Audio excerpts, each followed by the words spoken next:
السلام عليكم، واش راكم؟ ان شاء الله تكونوا كامل بخير. قبل ما نبداو نصليو على الحبيب المصطفى عليه افضل الصلاة والسلام.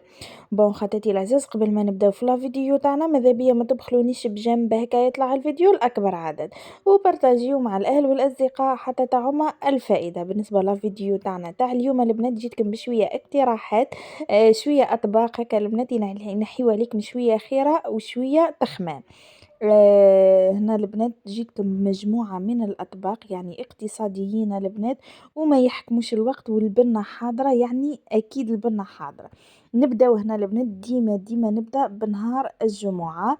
قلت لكم ديما نهار الجمعة البنات نحب نديرو طبق تقليدي، يعني لازم نديرو حاجة من أطباقنا التقليدية، يعني خير نهار وديروا فيه وجبة تقليدية. أنا ديما البنات الجمعة نحب ندير فيه شخشوخة ولا تليتلي ولا تريدة ولا رشتة البنات. ليسونسيال ندير حاجة تقليدية يعني طبق جزائري.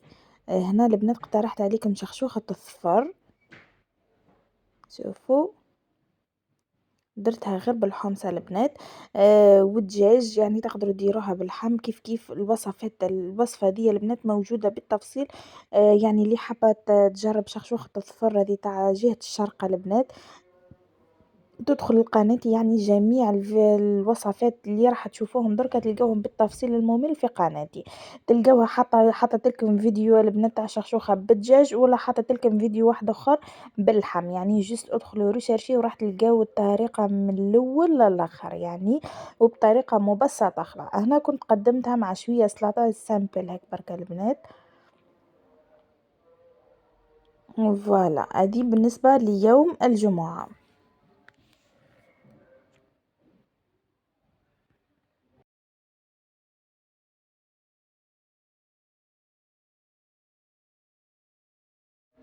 نروحوا هنا البنات ليوم السبت، اقترحت عليكم شوربة تاع الفريك البنات. شوفوا شوربة الفريك تجيك من اروع ما يكون، وبطريقة بسيطة. خلا البنات تحبوا الشوربة تاع فريك ولا نفسها بعد البنات ديروها شوربة تاع لسان الطير، يعني هذه سهلة مهلة، ولا تقدروا ديروا الشوربة تاع الفريك.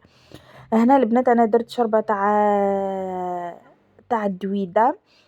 كنت حطيت هكا شوية تاع دجاجة البنات، حطيت بصلة متوسطة كنت رحيتها، وحطيت مغرف كبيرة تاع طماطم، وحطيت كعبة طماطم متوسطة كيف حمرة البنات، ربيتها في الرقيق خلا يعني به ما تبقاليش باينة. وقليتها كما قاعدين تشوفوا، يعني قليتها مليح مليح، ومرقتها بالماء وزدت لها الدبشة والكرافس كما قاعدين تشوفوا، والرشة تاع النعناع هذيك اللي تشوفوا فيها البنات، والملح والفلفل الاكحل البرك ادوش ندير فيها شوربة الدويدة البنات، وتجي من اروع ما يكون. هنا بعد ما خليتها غلات لي البنات، يعني كي شفتوا بدا هكا يعقد لي نص نص، ضفت عليه كمية تاع الدويدة. انا نخدم بالدويدة الرقيقة دي البنات، يعني الشعيريه كيما نقولوا لها، ما تخدموش بالخشينه هذيك باسكو تولي لكم ديري سباغيتي في نص لاصوص.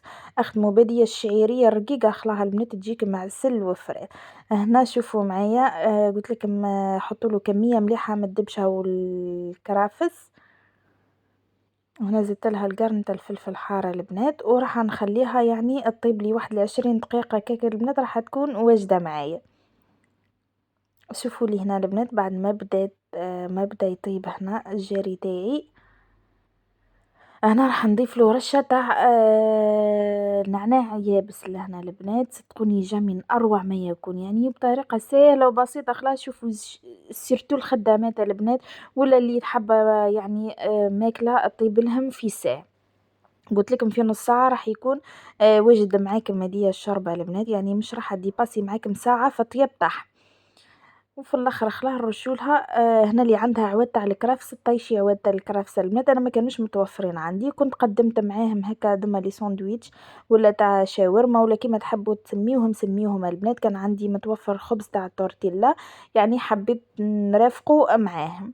كنت حطيت فيه بطاطا طماطم، هنا صدر دجاج. الدجاج كان عندي غير 4 البنات، فايت 4 شوي، كنت رحيته يعني تفتفته وقليته كيما قاعدين تشوفوا، حطيته من الفوق مع مايونيز ومع شويه تاع الهريسه البنات، يعني حطوا فيه واش تحبوا هذوما لي ساندويتش اللي يجيو نصف دائره هكا.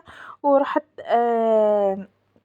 حمرتهم في المقله هكا البنات برك، جيت بهن يعني ما نحبش الشوربه وحدها، كيما تقدروا طيبوا هنا خبزه تاع خبز الدار البنات ولا تقدروا ديروا معاه بوراك واش كان متوفر أنا كان عندي متوفر البنات خبز التورتيلا هذا عاديكا قدمت معاه لي ساندويتش هاذوما شوفوا لي كيفاه يخرجوا البنات صدقوني من أروع ما يكون. كيف لي ساندويتش هاذوما البنات الوصفة من الأول للآخر تلقاوها في قناتي مالغري ساهلة مالا وأصلا في الآخر تاع الفيديو هذا البنات راح تلقاوني حطيتها لكم الوصفة من الأول للآخر مع شوية ديسير وفقط هذه بالنسبة ليوم السبت. شوفوا من الداخل كيفاه يجي.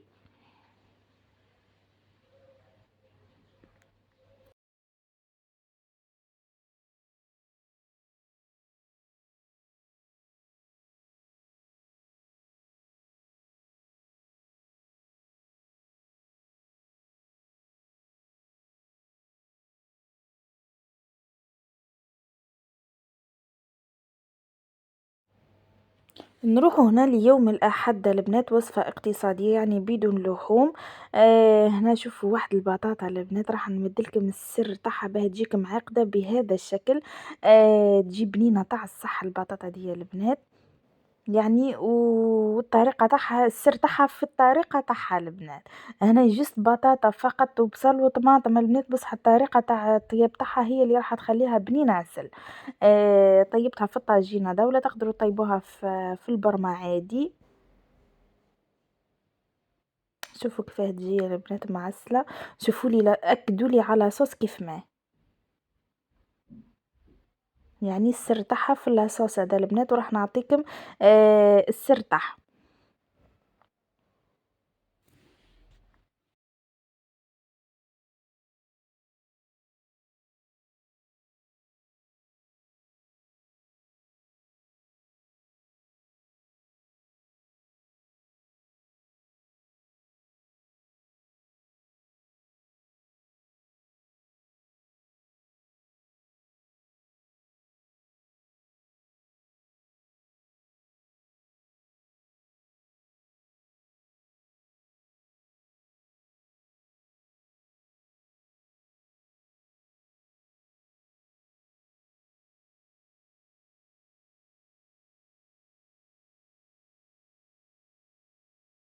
نروحوا هنا للطريقة البنات راح نعدها لكم في ساعة. كانوا عندي هنا كعبات تاع بطاطا كل واحد يدير البطاطا البنات حسب افراد العائلة تاعو.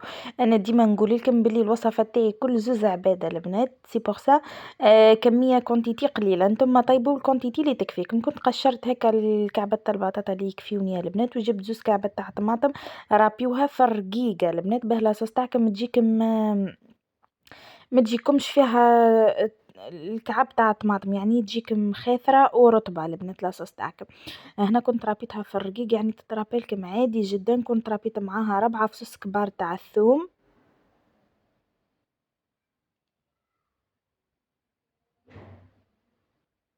فوالا هنا مغرف شوفوا البنات بصلة صغيرة خلا كونوا رابيوها فقط هاني كيلت لكم مغرف كبيرة.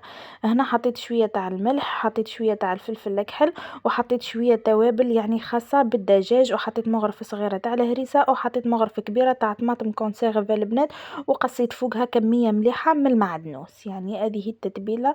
وهنا حوالي هكا زوز مغارف ولا 3 كبار تاع الزيت البنات نخلطوا كلش مع بعضه يعني حتى تتحلي هذيك الطماطم.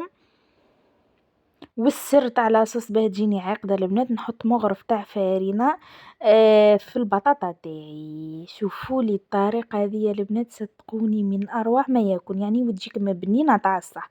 هنا نخلي الفرينة هذيك واحد زوز دقائق ولا 3 حتى تلصقني مليح في البطاطا ونفرغ فوقها التتبيلة دي نخلطوها هكا مليحة البنات مع بعضها.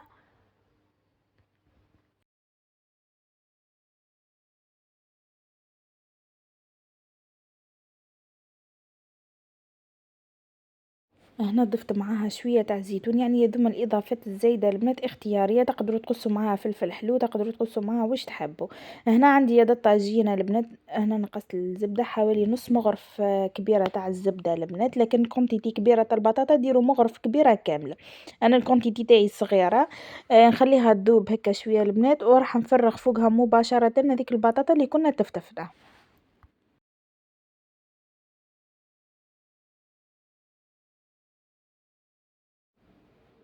فوالا نفرغوها كاملة هكا البنات ونخليوها تتقلى لي هكا شوي حوالي واحد ربع ساعة هكاكا البنات. وفي التقلية نقعدو نحركو فيها باسكو البطاطا تبقى يابسة البنات وحكمة راحة، بصح كي يدخلها طياب نحبسو من التحريك، نوليو غير جست نخلطو بشوية خلاها البنات باه ما يفسدش الشكل تاع البطاطا تاعنا. شوفوا هنا بعد ما فات لي عليها حوالي ربع ساعة وهي قاعدة تتقلى، وأشك نروح نقلبها هكا شوية البنات نخلطها. هنا راح نضيف لها الماء يكون سخون البنات، يعني ضيفوا الماء حتى تتغطى لكم البطاطا تاعكم، يعني كل وحدة والكونتيتي تاع البطاطا قد ما. فوالا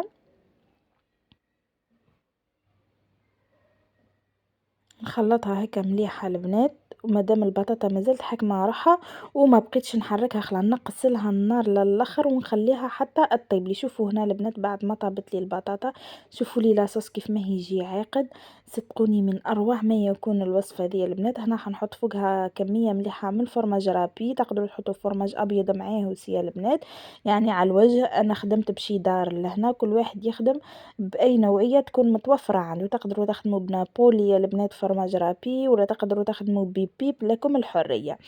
هنا وربيت فوقه وحطيت فوقه رشة مليحة من المعدنوسة البنات، وغطيت عليه حتى يذوب الفرماج. اي فوالا شوفوا لي هنا الطبق تاعي او واجد. هنا حاجه واحده البنات، كي طيبوا فيه الطاجين هذا نقصولو النار للاخر باسكو لا كان سخون يولي اكتر من لاكوكاطا البنات. شوفوا هنا مالغريني نحيتو قبيله خلا هذا الطاجين بصح مازال يغلي الماكله في نصو. فوالا شوفوا لي يا البنات هذيك الكميه تاع الصوص، يعني ما حبيتش نشفها ياسر، خليت شويه تاع الصوص كاين، والبنه تاعها ما نحكي لكمش.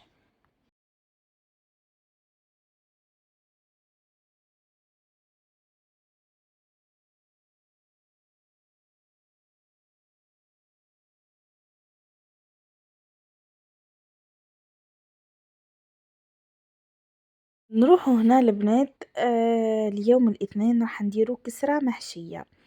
هنا الكسرة المحشية تاعي البنات عندي بأي نوعية سميد تكون مليحة البنات، عندي 4 كيسان تاع السميد، حطيت لهم مغرفة صغيرة تاع الملح، مغرفة صغيرة تاع السكر، ومغرفة صغيرة تاع خميرة الخبز. وراح نضيف عليها البنات ربع كاس تاع الزيت كيما قاعدين بنفس الكيله اللي كيلتو بها. راح نبسس السميد تاعي هذاك مليح مليح هنا البنات، يعني الزيت البنات جيست ربع تاع الكاس اللي كيلتو بيه. وراح نبدا نبلها هكا بالماء يكون دافي البنات، بلوها شويه يابسه يعني ما تبلوهاش طريه خلا، بلوها كيما اللي نبلو الكسره خسيس تاعنا.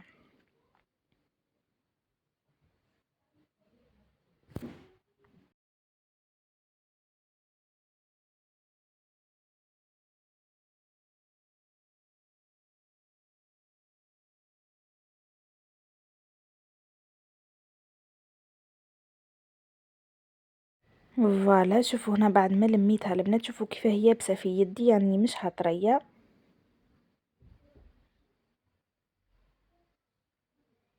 شوفوا راح ندلكها هكا حوالي 5 دقايق حتى تولي لي رطبة، ونغطيها البنات ومن بعديكا نعاود نجبدها، يعني ادلكوها 5 دقايق البنات.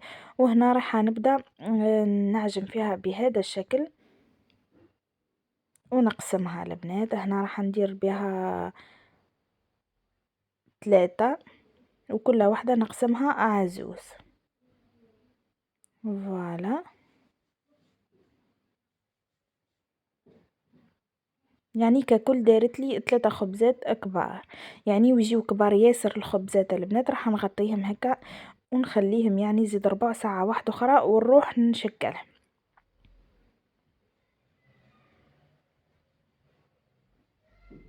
هنا راح نعطيلكم غير طريقة التشكيلة البنات باه تجيكم يعني دويرة وتجيكم سهلة خلا. احنا في بلان دو ترافاي درت شوية زيت باه متلصقليش البنات، وراح نقرص الخبزة الأولى، حاولوا تقرصوها رقيقة ياسر بوسكا فيها شوية تاع الخميرة راح تعاود تطلع لكم البنات. وراح نهزها ونحطها فوق بابي كويسون اللي فوق الصحن هذاك الدور تاعو هنا البنات، يعني ديرهم لكم الكل نفس الحجم ونفس الشكل البنات، يعني باه يجيوكم دويرة قد قد ويجي الشكل تاعها يشهي.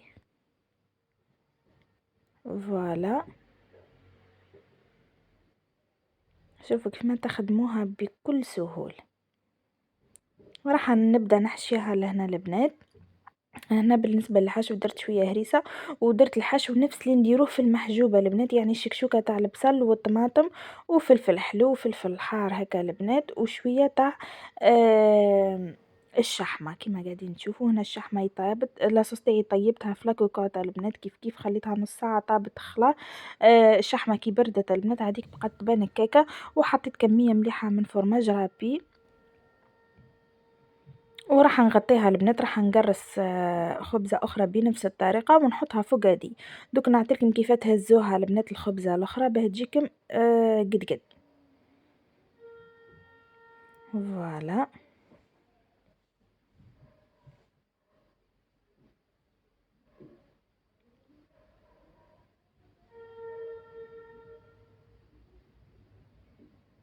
شوفوا طبقوها على 4 وهزوها بكل سهولة، وتروحوا تحطوها يعني فوق الخبزة الأخرى بكل سهولة، لهنا البنات سهل عليكم العملية خلاص. فوالا ونبدأ نعدلها.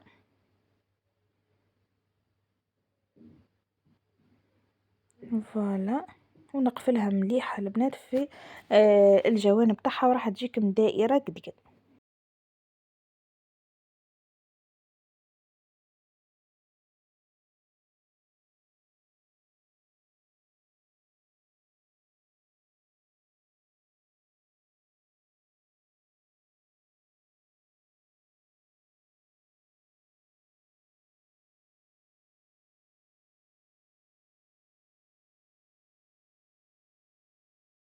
وراح نحطها طيب هنا الموضوع شوف كيف تهبطلكم بكل سهولة البنات وتهزوها بكل سهولة، تجيبوا صحن طول وتهبطوها بها بابي كويسون تاعها، يعني عملية ساهلة مهلة وباه تقلبوها البنات كيف ساهلة خلا، تحطوا نفس الصينية داكا نفس الصحن داكا فوقو بابي كويسون البنات لصقوا بابي كويسون فوق الكسرة تاعكم وتقلبوا يعني بطريقة ساهلة وبسيطة خلا. شوفوا لي شكلها كيفاه يجي البنات راح نقسمها معاكم، واللاباط تاعها تجي طرية البنات وتجي تقرمش من الفوق وطرية من الداخل، صدقوني تجيكم من أروع ما يكون. دوك نحل معاكم وحدة تشوفوها من الداخل كيف ما هي، يعني بنينة صح الوصفة دي البنات، يعني مع صحن تاع سلاطة.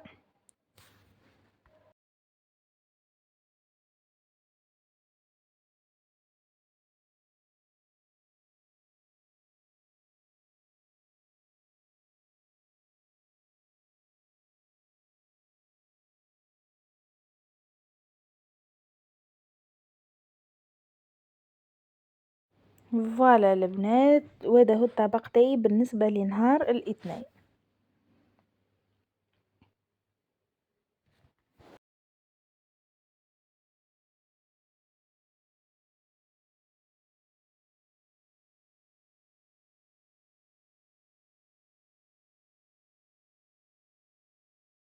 نجيو هنا ليوم الثلاثاء البنات اقترحت عليكم لوبيا جريني، لوبيا جريني انا البنات يعني ما نكونجيليهاش يعني وما نطيبهاش كاكا طرية، نشري اليابسة دوك نعدلكم واناها البنات تجيكم من اروع ما يكون.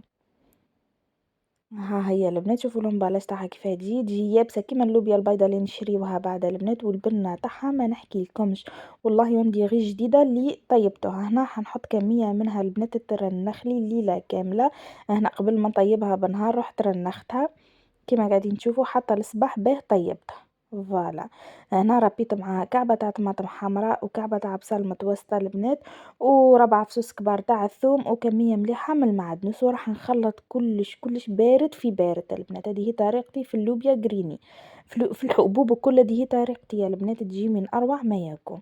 بالنسبة للثوم والمعدنوس البنات ما حطيتش الكونتيتي كل، يعني خليت منهم نص نص باه نحطهم في الاخر كي تقرب الطيب خلا باه نعاود نرميهم في نصها. هنا حنا مرق بالماء راح نحط حوالي 3 مغارف كبار تاع الزيت ولا زوزة البنات، شوية ملح شوية فلفل اكحل.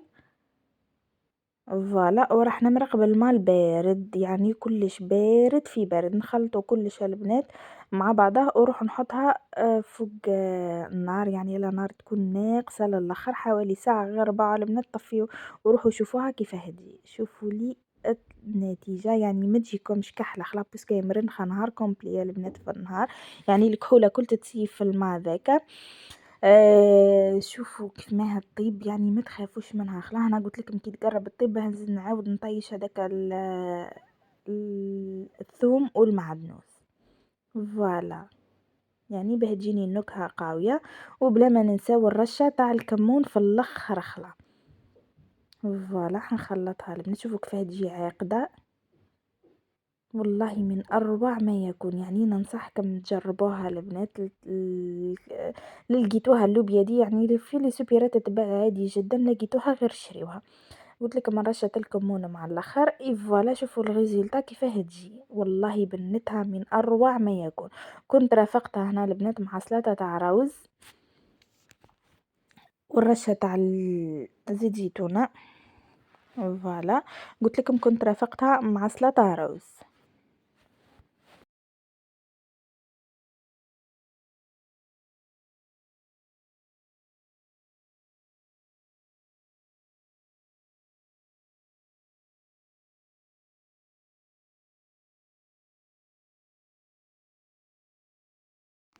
اللي مازال تتفرج في الفيديو حتى لدرك نقولك حبيبتي ديري لي هذاك الجيم في التركم، يعني ما خسرين فيها والو، كم تتفرجوا ديروا لي جيم في التركم باه يستفيد منه اكبر عدد من الناس.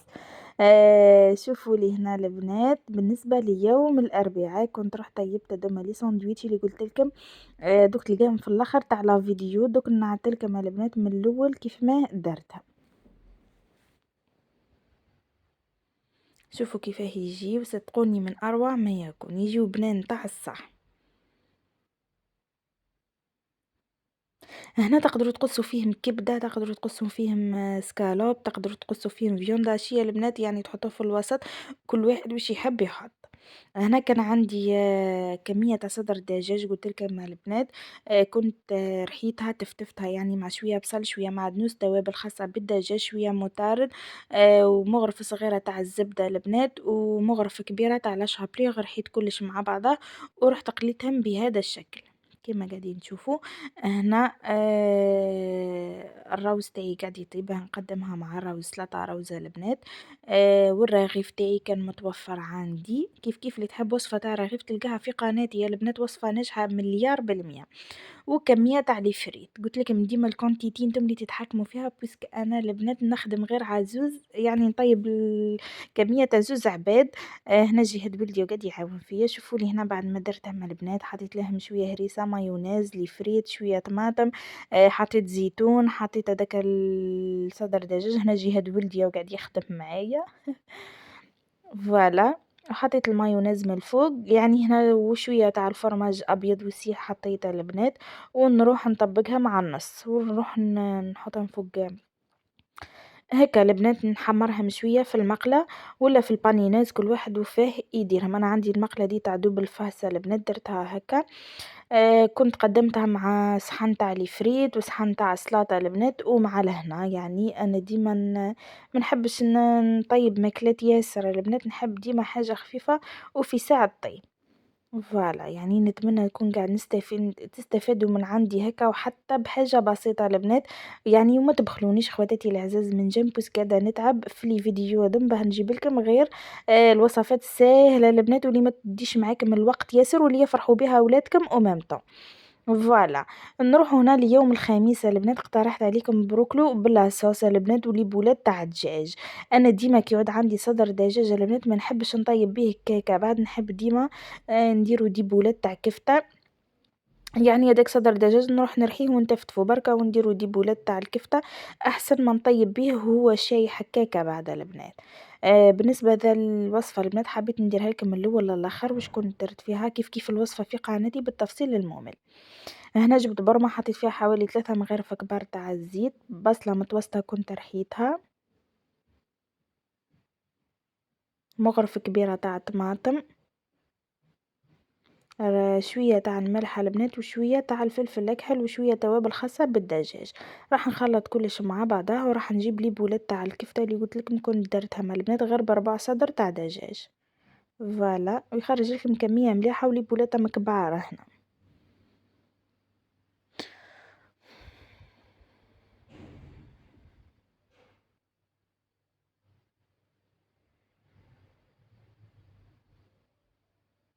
خواتاتي العزاز ما تبخلونيش من جام هكا باه يطلع الفيديو لاكبر عدد، وحطيت كميه تاع الزيتون البنات اللي كنت غليتها زوز مرات هكا باه يتنحلها الملح تاعها، وخليت كلش يتقلى مليح مليح مع بعضه، يعني خليوها تتقلى مليح مليح البنات. فوالا، وراح نمرقها بالماء يكون سخون، والبروكلو تاعي اوقات يطيب ديجا البنات هنا في الماء والملح وورقه تاع رند. فوالا، راح نروح نوجد العظام تاعي اللي راح نحط فيها البروكلو. كنت حطيت لهنا البنات 3 عظمات ورشه مليحه من المعدنوس، شويه تاع الملح، شويه فلفل اكحل، ثوم البنات، ومغرفه كبيره تاع الفارينه باه تعقد لي العظام البنات وما تقعدش تسيح كي نحط فيها البروكلو ونحطه يطيب، يعني يبقى حاكم روحه شويه.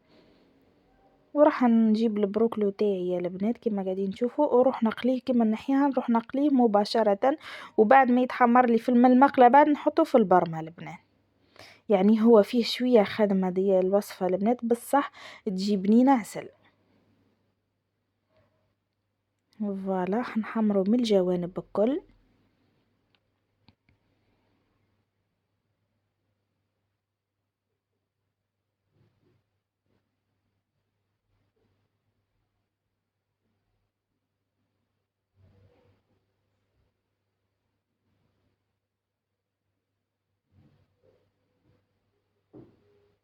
فوالا شوفولي، ولاصوص هنا قربت بدات تعقد هنا البنات.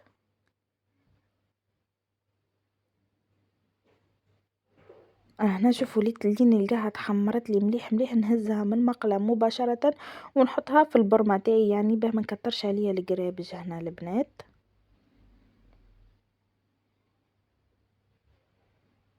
يعني لازم يتحمر من الجوانب الكل، ونقصوا عليه النار البنات باسكو دوك يشرب البويون ديك الكل، وما تطفيوش عليه حتى يعقد لكم، يعني خلاه، يعني الوصفه دي لازم لاصوص تاعها يجي عاقد خلها. فوالا، ورشه المعدنوس بيان سور. شوفوا راح نخليه لهنا البنات حتى يعقد لي مليح مليح كما قاعدين تشوفوا، ونطفي عليه.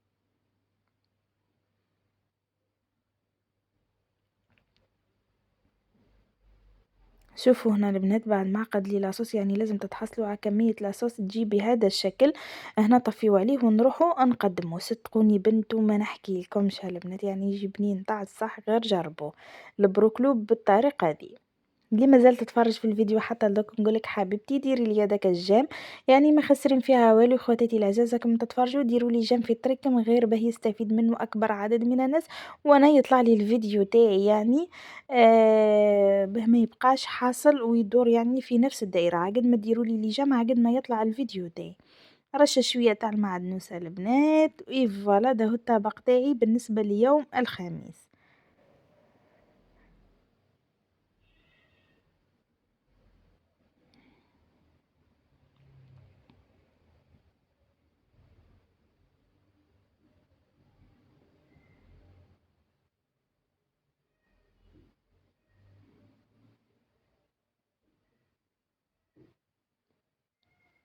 فوالا، نروحو هنا ليوم الجمعة البنات، يعني قلت لكم ديما الجمعة نهار سبيسيال عندي نحب نديرو فيه طبق تقليدي. هنا كنت درت الكسكسي البنات، شوفوا لي الصوص تاعها كيفاه جات عاقدة، درتو بالخضرة والدجاج.